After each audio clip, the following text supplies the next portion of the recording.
Hello दोस्तों, हम फिर आ गए थे कहानी केयरिंग हस्बैंड, जिसको लिखा है श्रेया जी ने और उसका क्रेडिट भी इन्हीं को जाता है। तो दोस्तों, हमारी इस कहानी के पूरे एपिसोड नंबर आपके 64 हो चुके हैं। हम देखते हैं आने वाले एपिसोड में क्या होता है। शुरू करते हैं कहानी का एपिसोड नंबर 65 और देखते हैं आने वाली कहानी में क्या होता है। दोपहर हो गया था, लेकिन पूरे कपूर मैंशन में अभी भी शांति थी, क्योंकि श्रेया अभी तक सो रही थी और वहीं नौकर बिना आवाज़ किए अपना काम कर रहे थे। श्रेया जब भी घर पे होती थी, वो इधर से उधर उछल कूद करती रहती थी, जिससे घर में थोड़ी चहल पहल होती थी। वरना श्रेया के आने से पहले ये मैंशन एकदम शांत रहता था, जैसे इसमें कोई जान ही ना हो, क्योंकि कबीर को शांति बहुत पसंद थी। कबीर के डर से नौकर भी बिना आवाज़ किए अपना काम करते थे और काम करने के बाद वहाँ से चले जाते थे। पर श्रेया के आने के बाद जैसे घर में जान आ गई थी। जब भी श्रेया घर पे होती तो थोड़ी चहल पहल बनी रहती थी, जिसे देखकर सब नौकर को भी अच्छा लगता था। वहीं ऊपर कमरे में श्रेया ने कस करके तकिए को गले लगा रखा था और अपना छोटा सा सर तकिए में छुपा करके सो रही थी, जैसे वो तकिए को नहीं कबीर को हो, क्योंकि कबीर उसे हक करके सोने की आदत हो चुकी थी। अभी कबीर नहीं था, इसलिए वो तकिए को समझ के उससे चिपक के सो रही थी। श्रेया के चेहरे पे अभी भी थकान थी और उसके होश सूजे हुए थे, जिसे देख के साफ पता चल रहा था कबीर ने उसे कितना परेशान किया था। तभी रूम की शांति को तोड़ते हुए श्रेया का फ़ोन बजने लगा। फ़ोन की आवाज़ से श्रेया की नींद टूट गई और इधर उधर अपने फ़ोन को देखने लगी, क्योंकि उसकी नींद अभी पूरी तरीके से खुली नहीं थी। उसने देखा कि फ़ोन साइड में टेबल पर रखा हुआ है। उसने फ़ोन उठाया और देखा रिया का कॉल है। रिया का कॉल देखकर श्रेया ने तुरंत कॉल उठा लिया और वो कुछ बोलती उससे पहले ही रिया बोली, तुम जल्दी से रेडी हो जाओ, मैं आधे घंटे में तुम्हें लेने आ रही हूँ, हम लोग शॉपिंग में चलेंगे। ये बोलकर रिया ने श्रेया को जवाब देने ही सीधा फ़ोन काट कर दिया। रिया को पता था अगर उसने श्रेया से शॉपिंग चलने के बारे में पूछा तो उसे साफ मना कर देगी या कुछ बहाना बनाएगी, क्योंकि वो इतने दिनों में श्रेया को अच्छे से जान चुकी थी। इसलिए उसने श्रेया को कोई जवाब देने का मौका ही नहीं दिया। श्रेया बाकी लड़कियों से बहुत अलग थी। उसे ना तो बाकी लड़कियों की तरह महंगे कपड़े, ज्वेलरी और ना ही मेकअप का शौक था। उसे ना ही अपने पैसों का घमंड था। वो कबीर कपूर की वाइफ थी, फिर भी उसे इसका बिल्कुल भी घमंड नहीं था। अगर यहाँ श्रेया की जगह कोई और होती तो उसके पैर ज़मीन पर टिकते ही नहीं। यही सब बात रिया को श्रेया के अंदर बहुत पसंद थी, इसलिए वो श्रेया को दिल से अपनी दोस्त मानती थी।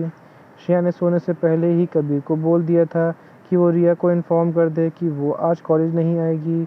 उसने इतनी ताकत नहीं बची थी कि वो रिया को खुद मैसेज कर सके, इन्फॉर्म कर सके। पहले तो ये सुन कबीर ने उसे घूरा, पर श्रेया के चेहरे पर थकान देखकर उसने श्रेया के फ़ोन से मैसेज कर रिया को बता दिया था कि वो आज कॉलेज नहीं आ पाएगी। रिया को जब ये पता चला कि श्रेया आज कॉलेज नहीं आ रही, तो उसने भी आज कॉलेज नहीं जाने का सोचा। कॉलेज में वीर और श्रेया की ही उसके दोस्त हैं। अब जब आज श्रेया नहीं आ रही तो वो बोर हो जाएगी, इसलिए अब उसने भी डिसाइड कर लिया था कि आज वो कॉलेज नहीं जाएगी। वैसे भी उसे बहाना चाहिए होता है कॉलेज ना जाने का, क्योंकि उसे पढ़ना बिल्कुल भी अच्छा नहीं लगता उसका, और पढ़ाई का तो 36 का आंकड़ा रहता है। फिर रिया ने सोचा कि अगर वो दोनों ही आज कॉलेज नहीं जा रहे तो क्यों ना श्रेया के साथ शॉपिंग पे चली जाऊं। सोचा वैसे भी लड़कियों को शॉपिंग बहुत पसंद होती थी और उसे शॉपिंग में जाने में कोई बहाना चाहिए होता है। वहीं श्रेया बस फ़ोन को घूरे जा रही थी, क्योंकि रिया ने उसे कुछ बोलने का मौका ही नहीं दिया था। वो फ़ोन को देखते हुए रिया को मन ही मन खूब गालियाँ कोस रही थी। उसका बिल्कुल भी मन नहीं था शॉपिंग पे जाने का, उसे बस अभी और सोना था। पर अब वो सो नहीं सकती थी, क्योंकि रिया आधे घंटे में आने वाली है और अगर वो लेट हो गई तो रिया गुस्सा हो जाएगी। फिर वो जल्दी से उठी और क्लोज़र से अपने कपड़े लेकर वॉशरूम में गई और जल्दी से रेडी होकर आ गई। उसने इस समय फ्लोरल प्रिंट का एक फ्रॉक पहन रखा था, जिसमें वो एकदम बच्ची लग रही थी। फिर उसने पूरे बॉडी पे क्रीम लगाई और होठों पे बस हल्की सी लिप बाम लगाया और जल्दी से अपने बालों को पोनीटेल बनाया और अपना पर्स फ़ोन लेके नीचे आ गई। जैसे श्रेया नीचे आई, एक नौकर श्रेया के पास आया और बोला, मैडम आप उठ गए, क्या मैं आपके लिए कुछ खाने के लिए लगा दूँ? ये सुनकर श्रेया ने घड़ी की तरफ देखा, बस 5 ही मिनट बचे थे। पर उसे पता था अगर वो बिना कुछ खाए पिए गई तो कबीर उस पर गुस्सा करेगा, इसलिए उसने सोचा कि वो जूस पीकर ही चली जाएगी। इसलिए श्रेया ने उन्हें मना कर दिया, नहीं काका, बस आप जूस लाओ, मैं बाहर जा रही हूँ, वहीं कुछ खा लूँगी। ये सुनकर नौकर तुरंत वहाँ चला गया और 2 मिनट बाद जूस का गिलास लेकर आ गया। श्रेया ने जल्दी से वो जूस पिया और वहाँ से चली गई। श्रेया ने पहले ही कबीर को कॉल करके बता दिया था कि वो रिया के साथ शॉपिंग पे जा रही है। ये सुनकर कबीर बोला, ठीक है, अपना ध्यान रखना और हाँ, तुम्हें वहाँ जो पसंद आए खरीद लेना, पैसे की बिल्कुल भी चिंता मत करना, मैंने वैसे भी तुम्हारे कार्ड में और पैसे डाल दिए हैं। ये सुनकर श्रेया हैरान हो गई, क्योंकि उसने तो अभी तक पहले के ही पैसे ही खर्च नहीं किए थे और कबीर ने और डलवा दिए। पर श्रेया ने कबीर को कुछ नहीं कहा, उसे पता था कबीर से कुछ भी कहना बेकार है, बल्कि उसने कुछ भी कहा तो उसे कबीर की 2-3 बातें और सुनने को मिल जाएंगी। जैसे ही श्रेया बाहर पहुंची, उसने देखा रिया पहले से ही उसका कार में इंतज़ार कर रही है। ये देखकर श्रेया जल्दी से कार के पास गई और पैसेंजर सीट का दरवाज़ा खोल के उसमें बैठ गई। रिया बस उसे घूरे जा रही थी, क्योंकि श्रेया 5 मिनट लेट थी। ये देखकर श्रेया ने अपने दांत दिखा दिए। रिया ने गहरी सांस ली, क्योंकि उसे अब श्रेया की ये बचकानी हरकतों की आदत हो चुकी थी। फिर वो लोग वहाँ से सीधे इन्फिनिटी मॉल गए। ये मॉल यहाँ का सबसे बड़ा और महंगा मॉल था। जब श्रेया ने वो मॉल देखा तो बस देखती ही रह गई, क्योंकि वो मॉल बहुत ज़्यादा सुंदर था। ये देखकर रिया बोली, तुम ऐसे क्यों देख रही हो? मुझे पता है ये मॉल तुम्हारे पति का है, इसका मतलब ये नहीं कि तुम उसे घूरते ही रहोगी।